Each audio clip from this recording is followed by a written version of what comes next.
तुला जर ह्या घरात राहायचं असेल ना तर मी म्हणन तसंच ह्या घरात राहायचं, नाही तर सरळ ह्या घरातून निघून जायचं. अशी कशी जाईन? तुमची इतका माझा पण या घरावर अधिकार आहे. असं काय, तुझा पण ह्या घरावर अधिकार आहे का? तुला राहायचंय नाही तर गपचूप नीट राहायचं, नाही तर एका कोपऱ्यामध्ये गपचूप पडून राहायचं. नीटनेट करायचं कळत नाही. अगं आकलीचा तर काही तुला भाग नाही, नुसते पैसे पैसे पैसे करतीस. पैसे काय बापाकडनं घेऊन आलीस का? अभी मजा आएगा ना भिड़ो. अहो तुम्ही मला पैसे दिले असेल तर एवढी भांडणं झालीच नसती आणि मला कुणाकडे पैसे मागायची गरज पण पडली नसती. असे होय? अरे मग कशाला भांडणं करायची? मागायचं पैसे.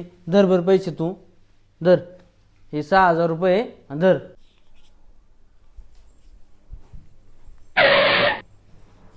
घेतले पैसे? हो आई घेतले पैसे. आता आपण परत कधी भांडायचं? पुढचं पुढे बघू बाई. चला आपण जाऊ दोघी शॉपिंगला आता. चला, जाऊ आपण दोघी शॉपिंगला.